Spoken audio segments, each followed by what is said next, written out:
안녕하세요. 선한 로열로더입니다.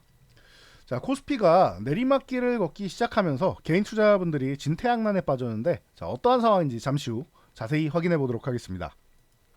먼저 다우지수입니다. 다우지수 전 세계에서 제일 강한 것 같다라고 제가 말씀드리고 있죠. 그래서 26,000포인트 돌파 시도할 때도 사실 이렇게 가격 조정 한번 받고 이렇게 상승 N자형으로 가면은 모양은 예쁜데 기다리는 조정이 오지 않고 있다라고 말씀을 드렸어요. 그게 가장 적합한 증시가 아닌가 싶다 말씀을 드렸고, 최근에도 37,000원 위쪽에서 38,000원 도전한 다음에 뭐 크게 조정받는 게 아니라 그냥 횡보하면서 옆으로 누워만 있죠. 이렇게. 그래서 뭐 너무 강하다 정도로 체크하시면 될 것 같고요. 자, 나스닥 같은 경우도 강한데 이게 정상적으로 강한 거라고 말씀드렸습니다. 다우가 비정상적으로 강한 거고, 올라온 다음에 이제 한 3주 정도 횡보하고 그 다음에 추가 상승 돌파한 다음에 가격 조정 살짝 받고 그리고 다시 올라오고, 이게 정상적인 강세장이라고 생각하시면 돼요. 그래서 미국은 굉장히 강력한 장이 나오고 있고, 다우는 뭐 사상 최고치, 뭐 유럽도 뭐 사상 최고치고요. 일본도 그렇고 이렇게 올라오고 있다라는 거 체크하시면 될 것 같아요. 뭐 특이사항으로는 이제 페드의 크리스토퍼 월러 이사가 인플레이션 2% 쪽으로 접근해 가고는 있는데, 이게 좀 신중론에 대해서 얘기하고 있습니다. 유지가 되거나 해야지 다시 한번 이렇게 튀어오르는 이런 부분에 대해서 우려감이 있다라는 정도 얘기가 나오고 있고요. 이게 또 뭐 고용 시장이랑도 다 연관이 되다 보니까 좀 문제 삼고 있는 거죠. 그렇다라는 거는 간단하게 생각하시면 돼요. 3월 금리 인하 같은 경우는 물 건너갔다.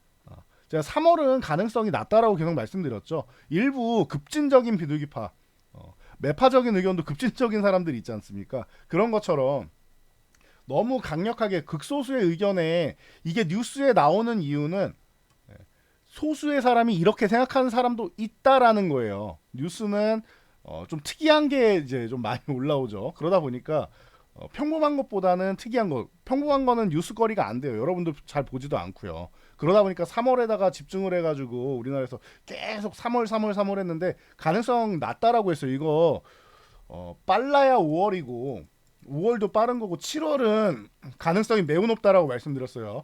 그 연준 이제 이사들이, 연준 위원들이 가장 가능성 높게 점도표상으로는 7월을 예상하고 있다라고 말씀을 드렸고 5월에만 해도 빠른 거다라고 말씀을 드렸습니다. 그래서 지표만 좀 괜찮게 나오면은 5월에도 가능성이 있다. 근데 뭐 이번 달 지표가 이제 CPI 튀었으니까 3월은 물 건너 갔다. 이 정도에 그냥 여러분들 생각하시면 돼요. 특별히 매파적인 의견이 아닙니다. 원래 이사는 원래부터 이제 비둘기파적인 인사예요. 이렇게 보시면 될 것 같고, 자, 공화당에서 이제 경선 투표를 하고 있는데 아이오와주에서 트럼프가 승리를 했죠. 그러면은 트럼프가 이제 출마할 가능성이 높아지는데, 바이든이 이제 언행일치가 안 되고 하다 보니까 이제 그렇게 지지율이 그렇게 뭐 단단하지 못해요. 그렇다고 트럼프도 뭐 엄청나게 뭐 좋은 대통령이었냐 그랬다라고 하면은 재선이 됐겠죠. 그러다 보니까 어느 정도는 미국도 최선보다는 뭐 차악을 선택해야 되는 입장이 아닌가, 이런 느낌으로 좀 다가오고 있죠. 미국 경선이. 그러다 보니까 트럼프가 만약에 이번에 된다라고 하면, 바이든은 나이가 너무 많으니까 이 트럼프가 된다라고 하면은 어떻게 됩니까? IRA부터 시작해서 싹 다 다시 없어진다라고 생각하면 돼요. 아니면은 굉장히 크게 완화된다라고 생각하시면 돼요. 그럼 친환경 관련주도 좀 어렵겠죠. 그래서 오늘 어려움을 겪었다 생각하시면 될 것 같고요. 대신 이제 엔비디아나 AMD 같은 이제 AI 관련주들 같은 경우에는 업황 호조에 의해서 이제 좋아질 거다라고 하는 필라델피아 반도체 지수 살짝 끌어올리고 있습니다. 이 정도 참고하시면 될 것 같아요. 자, 미국은 저렇게 좋은데 우리나라 지수가 문제죠. 뭐 요즘에 이거를 이제 뭐 다이빙이라고도 표현을 하는데, 말도 안 되게 많이 내려온 이런 모습이죠. 우리나라 같은 경우는 사실 오른 것도 없는데 내려갈 때는 과도하게 내려가죠. 이게 지정학적 리스크가 발생을 하면은 우리나라는 이제 유럽이 됐던 뭐 저쪽 이제 중동이 됐던 좀 과도하게 반응할 수밖에 없습니다. 왜냐? 간단해요. 기관에서는 당연히 이제 우리나라를 이제 뭐 좋게 안 보는 사람들이 많다 보니까 계속 이제 비중을 줄이죠. 그리고 연기금은 우리나라 주식을 줄여서 해외 쪽을 투자하겠다라고 하는 이상한 마인드를 가진 집단입니다. 그러다 보니까 국내 주식 시장을 지켜줘야 되는 이런 집단들이 국내 주식 시장을 먼저 패기 시작하고, 그리고 외국인들 같은 경우는 실질적으로 여러분들이 이 외국인들 수급은 여기 보시면은 지금 지난 4분기부터 시작해갖고 이제 재작년이죠 이제는 해가지고 18조 5천억 오늘 9천억 매도했다고 해도 18조 5천억을 현재 매수 중이에요. 그러면은 어떻게 된 거예요? 이거 19조 원 넘게 거의 20조 원 가까이 매수한 거잖아요. 어마어마한 금액을 우리나라에다가 투자해서 계속 쌓고 있단 말이에요. 최근에 이제 미국에서 그 국채 금리가 5% 넘어가고 거기다가 이스라엘 전쟁 나고 하면서 이렇게 떨어질 때 외국인들이 좀 줄여가지고 나온 게 11조 원까지 줄었었죠. 그리고 나서 지금 20조 원 가까이 올라왔다. 어마어마한 매수세를 지금 우리나라에다가 담고 있는 거란 말이에요. 심지어 1월에서 2월은 제가 뭐 하는 구간이라고 했죠? 포트폴리오를 재구성하는 기간. 재구성하려면은 기존에 있는 포트폴리오 이 안에 있는 이런 것들을 빼야 될 거 아니에요. 팔고 나서 그 다음에 새 포트를 담아야 되는 겁니다. 이 과정이 나오는 구간이라 1월은 보통 매도가 나와야 되는데 1월에도 저렇게까지 강력하게 매수를 하고 있다라는 거 여러분들이 잘 체크를 하셔야 돼요. 이런 부분에 대해서. 그래서 외국인들이 이렇게까지 사고 있다. 이거 블록딩 물량 아닙니까라고 하실 수 있는데 맞아요. 삼성에서 이제 삼성일가 이제 지분 이제 블록들이 있었죠. 그 부분을 외국인이 받아간 거예요, 여러분. 결국은 외국인이 사는 겁니다.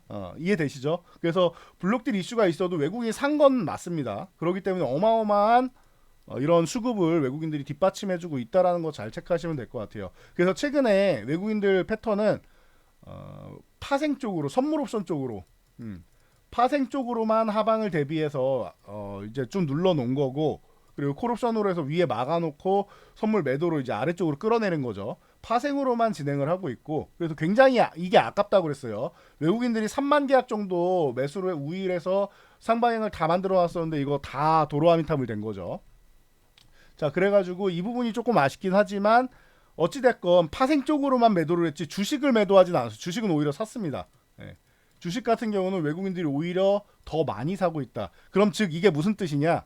외국인들도 지금 워딩이 워낙 세게 오가고 있죠. 한국이랑 이제 북한이랑. 그러다 보니까 이렇게 강력한 워딩이 나오고 있고 우크라이나 전쟁 안 끝났고 중동 리스크 지속되고 있고 이러다 보니 불안한 겁니다.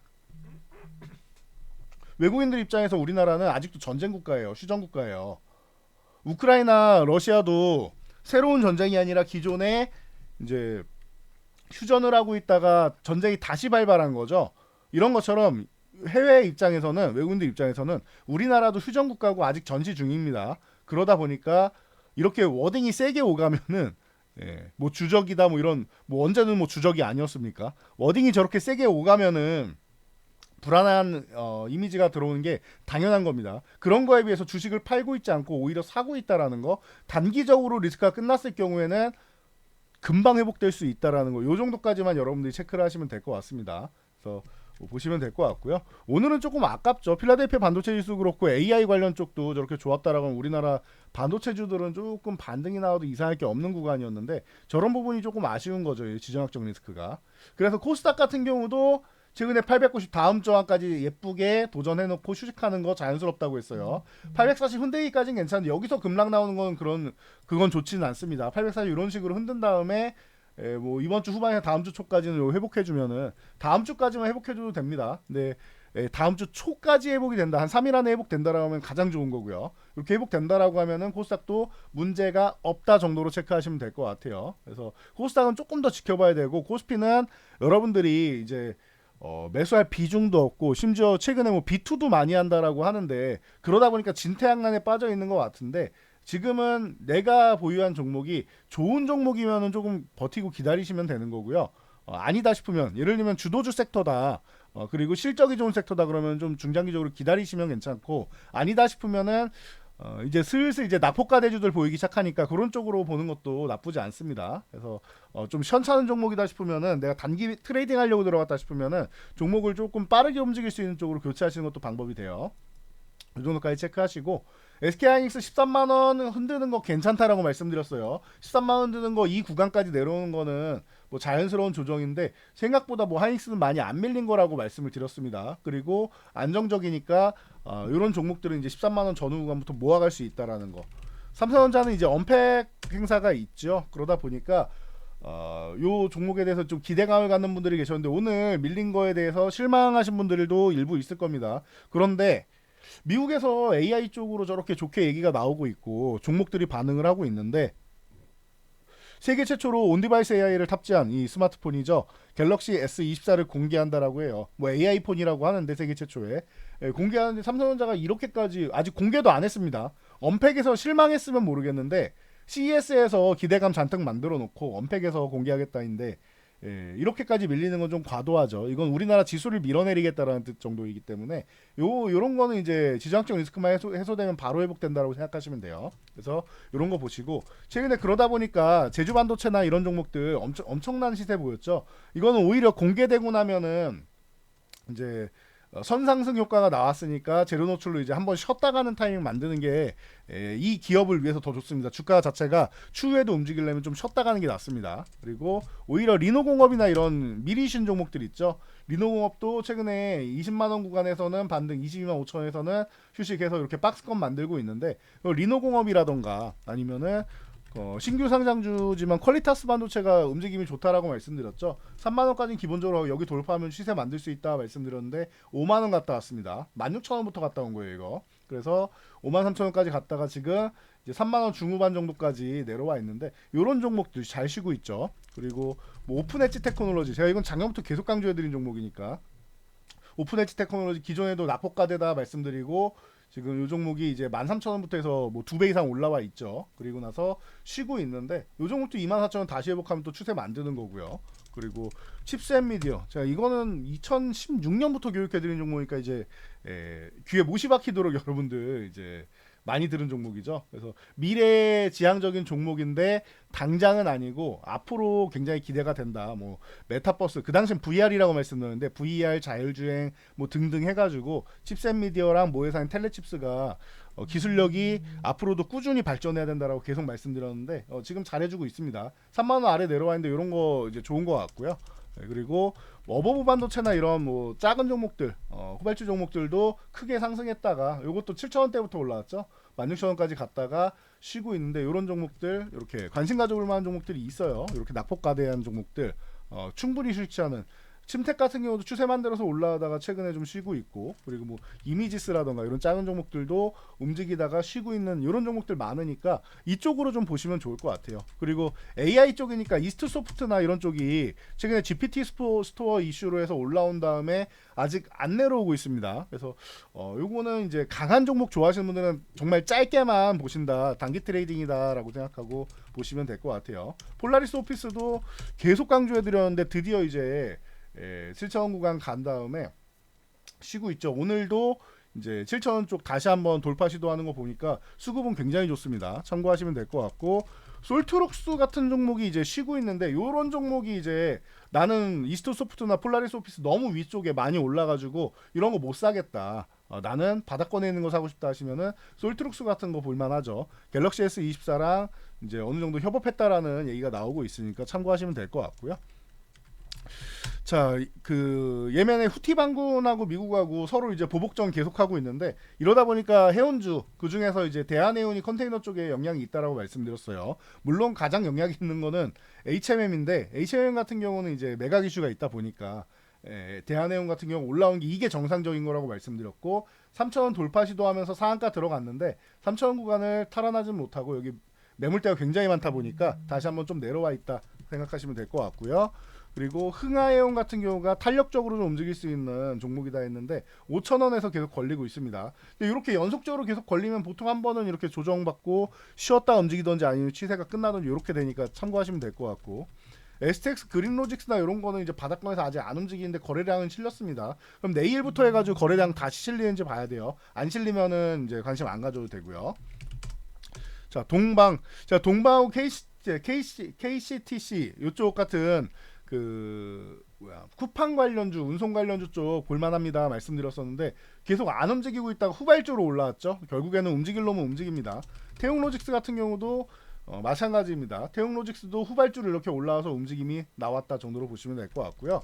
원래는 이쪽에 강자는 대한통운이죠. 당연한 거죠 이건. CJ 대한통운이 먼저 추세를 이끌고 올라왔다가 휴식을 취하고 있다. 근데 조금 더 휴식을 취하면 좋을 것 같긴 한데 11만 5천 원 전후 혹은 그 아래 내려오면 좋을 것 같긴 한데 생각보다 강합니다. 지금 12만 원 구간에서는 계속 이제 매수세가 들어오고 있으니까 이거 참고하시면 될 것 같고요.